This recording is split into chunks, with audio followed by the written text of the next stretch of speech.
Film की शुरुआत होती है और हम देखते हैं एक अंधेरी रात को जहाँ एक औरत भागती हुई दिखाई जाती है जिसके हाथ में एक छोटा सा बच्चा था जो उसका अपना ही बच्चा था। उसे देखने से ऐसा लग रहा था जैसे वो किसी बहुत बड़ी मुसीबत में है और किसी से बचकर भाग रही है, जिसके बाद वो उस बच्चे को एक ऑर्फनेज के बाहर रख देती है। अब ऑर्फनेज एक ऐसी जगह होती है जहाँ उन बच्चों को रखा जाता है जिनका इस दुनिया में कोई भी नहीं होता। वो उस बच्चे के गले में एक लॉकेट पहनाकर उसके पास एक कागज जिस पर कुछ लिखा हुआ था उसे रखकर वहाँ से चली जाती है। अब कहानी में कुछ साल गुजर जाते हैं और हम उस टाइम को देखते हैं जब यहाँ पर जंग चल रही थी, जहाँ वो बच्चा अब थोड़ा बड़ा हो चुका था और उसका नाम पीटर रखा गया होता है। अब जंग की वजह से इस ऑर्फनेज में बेचारे बच्चों को ठीक से खाना पीना भी नहीं मिल रहा था, जिस वजह से सभी बच्चे काफी परेशान और उदास नजर आते हैं। अब यहाँ पीटर का एक दोस्त भी बन गया होता है और पीटर उसे कहता है कि मुझे लगता है कि जो यहाँ की मालकिन है वो एक लालची औरत है, उसके पास खाना तो बहुत है लेकिन वो हमें नहीं दे रही और हमसे ये झूठ बोलती है कि जंग की वजह से खाना यहाँ पर कम आ रहा है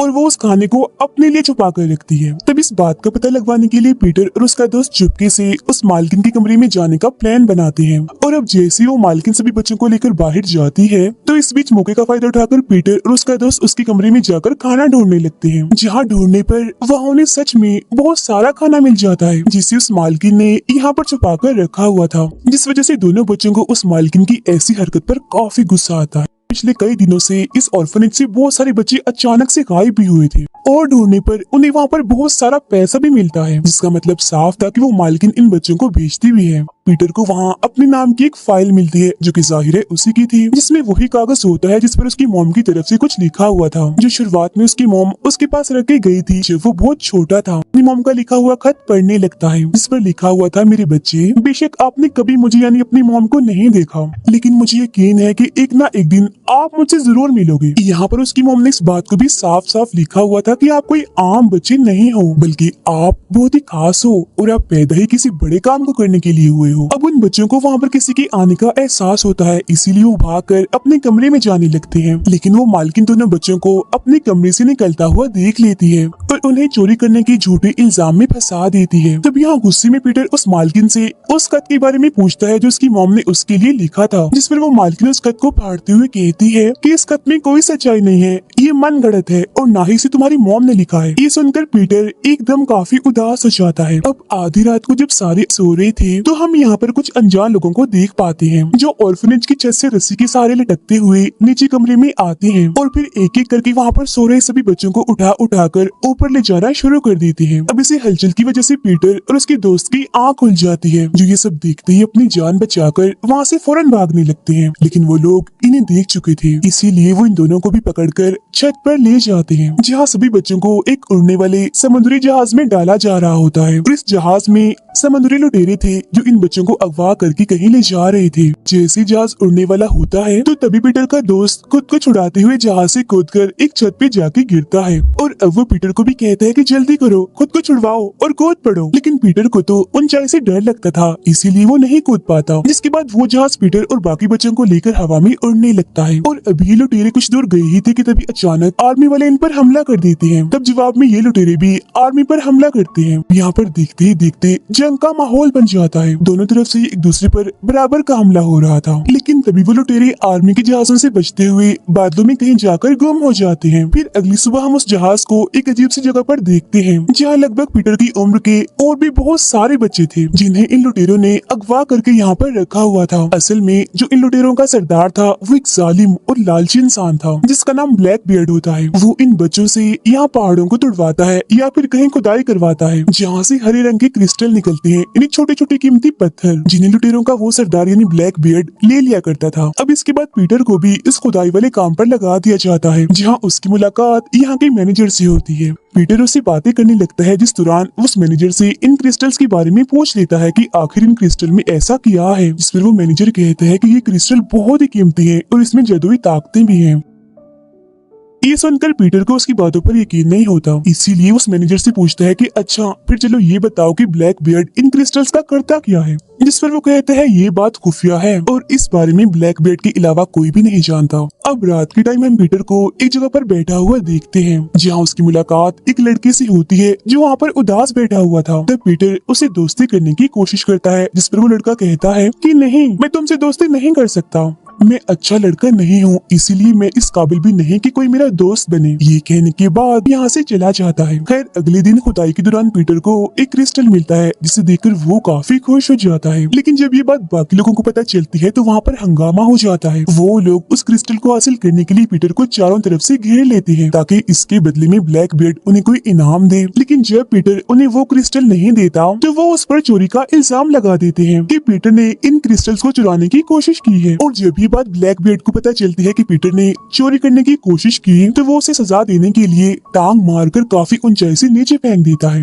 लेकिन आधे रास्ते में ही अचानक से हवा में तैरने लगता है। लेकिन जैसे ही वो जमीन के करीब पहुंचता है तो वो नीचे गिरकर बेहोश हो जाता है। अब जब पीटर की आंख खुलती है तो वो खुद को एक कमरे में पाता है और जब वो वहाँ से निकल ही रहा था तो तभी ब्लैक बियर्ड यहाँ आकर उसकी सच्चाई जानने की कोशिश करता है, यानी वो कौन है, क्या वो कोई फेरी है, यानी परी है, क्योंकि उसने पीटर को हवा में तैरते हुए देख लिया था। आखिर वो उड़ कैसे पा रहा था? जिसके जवाब में पीटर उसे अपनी मॉम और अपने गुजरे हुए वक्त के बारे में बताता है और ये भी कि मेरी मॉम ने मुझे कहा था कि मैं बहुत खास हूँ और किसी खास मकसद के लिए हूँ। लेकिन ब्लैक बियर्ड को उसकी बातों पर यकीन नहीं होता, जिसके बाद वो उसे अपनी कहानी सुनाता है और कहता है कि एक ऐसा लड़का जो आधा इंसान और आधा परी होगा वो ही मेरी जान लेगा, इसीलिए कहीं ना कहीं मुझे शक है कि वो लड़का तुम ही हो जो मुझे मार सकता है। और अब इस डर की वजह से वो पीटर को जेल में बंद करवा देता है, जहाँ दोबारा से पीटर की मुलाकात उसी लड़के से होती है जो उदास बैठा हुआ था और उससे ठीक से बात भी नहीं कर रहा था। लेकिन इस बार वो उसे काफी अच्छे से बात करता है और उन दोनों की दोस्ती हो जाती है। वो लड़का इन्हीं पीटर का दोस्त उसे तसल्ली देते हुए कहता है कि तुम परेशान मत हो, बहुत जल्द मैं तुम्हें इस जेल से निकलवा लूंगा। फिर इसके फौरन ही बाद हम उन दोनों को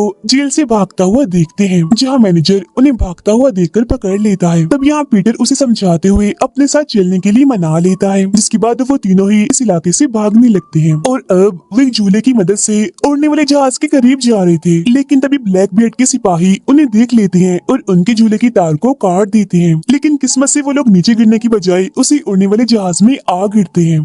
एक मिनट भी जाया ना करते हुए उस जहाज को उड़ाकर यहाँ से निकल पड़ते हैं। और ये सब ब्लैक बियर्ड भी देख रहा था। अब क्योंकि पीटर उसके दोस्त और मैनेजर में से किसी को भी जहाज चलाने नहीं आ रहा था, इसीलिए वो उस जहाज को कंट्रोल नहीं कर पाते, जिस वजह से उनका जहाज जंगल में जाके गिरता है। लेकिन इस बार भी उनकी किस्मत अच्छी थी, क्योंकि किसी को भी कुछ नहीं होता और वो बच जाते हैं। खैर इसके बाद वो तीनों आगे का सफर पैदल ही तय करते हैं। अब क्योंकि काफी रात हो गई थी और उन्हें भूख भी लगी थी, इसीलिए वो जंगल में ही रुक जाते हैं और कुछ खाने के लिए भी ढूंढने लगते हैं। लेकिन तभी उन्हें आसपास हलचल महसूस होने लगती है, जिस वजह से वो बिल्कुल होशियार हो जाते हैं। और तभी कुछ अजीब से दिखने वाली बड़ी बड़ी परिंदे उन पर हमला कर देते हैं। परिंदे अजीब इसलिए थे क्योंकि एक तो वो बहुत खौफनाक दिख रहे थे और दूसरा ये कि उनका आधा जिस्म हड्डियों का था और आधा किसी चिड़िया जैसा था। अब इन परिंदों से अपनी जान बचाने के लिए वो तीनों यहाँ से भागने लगते हैं। जहाँ कुछ दूर भागने के बाद एक कबीले के लोग इन्हें उन परिंदों से बचा लेते हैं। उन्हें कबीले के सरदार के पास ले जाया जाता है। कबीले का सरदार पीटर के दोस्त को अपने कबीले के सबसे बहादुर सिपाही से लड़ने का कहता है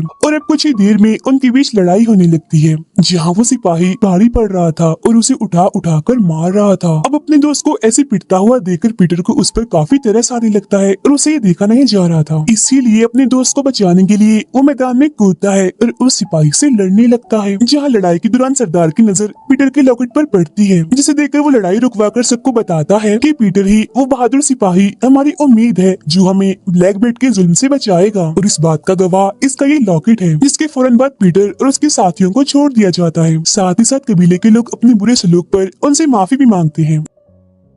कबीले का सरदार पीटर की ताकतों को चेक करने के लिए उसे उड़ने का कहता है, लेकिन पीटर अब भी ऊंचाई पर खड़ा था और क्योंकि ऊंचाई उसका डर था इसीलिए वो उड़ नहीं पाता। तब ये देखकर सरदार को उस पर काफी गुस्सा आता है, इसीलिए वो पीटर को अगले 2 दिन का वक्त देते हुए कहता है कि अगर 2 दिन के अंदर तुमने उड़कर अपनी ताकतें नहीं दिखाई तो मैं तुम्हें और तुम्हारे साथियों को मार डालूंगा। अब यही हम एक जादूगरनी को देखते हैं जो पीटर को लेकर एक जादुई कमरे में जाती है, जहाँ वो उसकी माँ बाप की कहानी बताती है कि तुम्हारे माँ बाप बहुत बहादुर थे और उन्होंने अपनी पूरी जिंदगी ब्लैक बियर्ड को रोकने में लगा दी। फिर उसकी इसी कहानी के दौरान हमें दिखाई जाती है पीटर की मॉम जो एक परी थी, जहाँ एक दिन उन्हें एक राजा से प्यार हो गया, जिसके बाद उन्होंने शादी कर ली। लेकिन जब ये बात ब्लैक बेड को पता चली तो उसे काफी जलन हुई, इसीलिए उसने पीटर के मॉम डैड को अलग करने और खुद उसकी मॉम से शादी करने के लिए उन दोनों पर हमला कर दिया। जिस हमले में राजा की इन्हें पीटर के डैड की मौत हो गई, जबकि पीटर की मॉम अपने बेटे की जान बचाने के लिए उसे एक ऑर्फनेज के बाहर छोड़ाती है। और ये वही सीन था जिसे हमने कहानी के शुरू में देखा था, जिसके बाद उसकी मॉम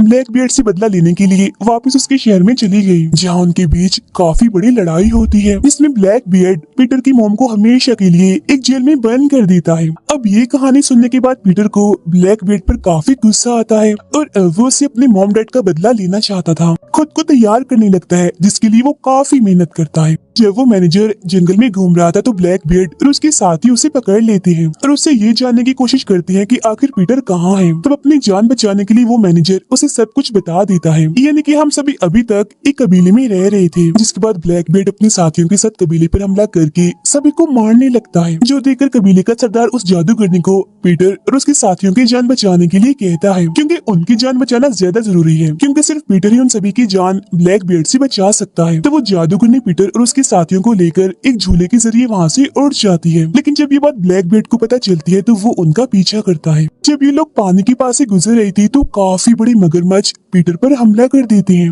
जिस वजह से वो पानी में गिर जाता है। अब क्योंकि पीटर पानी में था इसीलिए वो मगरमच्छ उस पर दोबारा हमला कर देते हैं, लेकिन इससे पहले कि वो उसे खा जाते तभी वहाँ एकदम से जल परियां आकर उसे बचा लेती हैं। जिसके बाद पीटर और वो जादूगरनी एक ऐसे शहर में पहुँचते हैं जहाँ पर परियां रहती हैं, जहाँ एक काफी बड़ा दरवाजा था जिसके उस पार परियां रहती थी। लेकिन उनके वहाँ पर आने से पहले ब्लैक बेड वहाँ पहुँचकर उनके आने का इंतजार करने लगता है, क्योंकि ये दरवाजा ऐसे खुलने वाला नहीं था, बल्कि इसे सिर्फ एक परी ही खोल सकती थी। इसके फौरन बाद ही पीटर और वो जादूगरनी यहाँ पहुँच जाते हैं और क्योंकि पीटर एक परी का बेटा था इसीलिए वो उस दरवाजे पर हाथ रखकर उसे खोल देता है और ऐसा होते ही ब्लैक बियर्ड उन पर हमला कर देता है। लेकिन तभी यहाँ पर रहने वाली परियां पीटर को बचाने के लिए इकट्ठा होकर एक साथ ही ब्लैक बियर्ड पर हमला कर देती हैं, जिसके जवाब में ब्लैक बियर्ड के लोग भी परियों से लड़ने लगते हैं। दोनों तरफ से एक दूसरे को बराबर की टक्कर दी जा रही थी, यानी उनके बीच काफी बड़ी लड़ाई छिड़ जाती है। ब्लैक बियर्ड पीटर को पकड़ लेता है और उसे मारने ही वाला होता है कि तभी पीछे से पीटर का दोस्त अपने जहाज को ब्लैक बियर्ड के जहाज से टकरा देता है, जिस वजह से अपना कंट्रोल खो देता है और इसी बीच मौके का फायदा उठाकर पीटर वहाँ से भाग जाता है। वो एक ऐसी जगह पर आ जाता है जो काफी ऊंची थी, लेकिन अपनी जान बचाने के लिए उसे यहाँ से कूदना ही पड़ना था, क्योंकि अभी तक उसके दिमाग में ऊंचाई का डर था तो वो नहीं कूद पाता। अब वो जादूगरनी ब्लैक बेड के साथियों से बड़ी बहादुरी से लड़ रही थी, जहाँ एक एक करके वो सभी को हरा कर अब ब्लैक बियर्ड से लड़ने लगती है। अब इतनी ही देर में पीटर का दोस्त भी यहाँ पर आकर उसे लड़ने लगता है, जहाँ उनके बीच कुछ देर लड़ाई के बाद ब्लैक बियर्ड पीटर के दोस्त को नीचे गिरा देता है और ये देखकर पीटर से रहा नहीं जाता। किसी भी सूरत वो अपने दोस्त को बचाना चाहता था, इसलिए अब की बार हिम्मत करके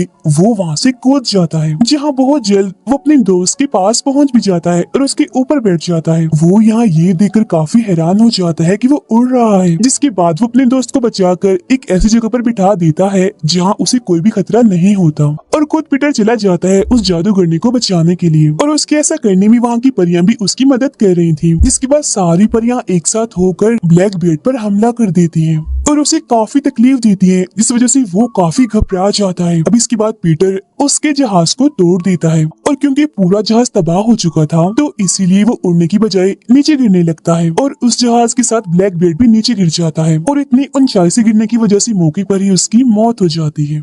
जिसके बाद सारी परियां एक होकर पीटर की मॉम का रूप ले लेती हैं और उसे उसकी मॉम का एक जरूरी मैसेज देते हुए कहती हैं कि अब से तुम यहीं रहोगे और परियों की हिफाजत करोगे। इस बात को पीटर मान लेता है और रोने लगता है, क्योंकि आज वो अपने सामने पहली बार अपनी मॉम को देख रहा था और उसे अपनी मॉम की बात याद आ जाती है कि जब उन्होंने कहा था कि बेशक तुमने मुझे नहीं देखा लेकिन एक दिन तुम मुझसे जरूर मिलोगे। खैर अगली सीन में पीटर परियों की दुनिया से निकलकर इंसानों की दुनिया में आता है, जहाँ वो कबीले वाले लोगों की मदद से सारे बच्चों को ऑर्फनेज से निकालकर अपने साथ ले जाता है। उन्हें यहाँ परियों की दुनिया में रहने का कहता है, क्योंकि यहाँ वो बहुत खुश रहेंगे। इसी खुशी को दिखाते हुए ही ये फिल्म यहीं पर खत्म हो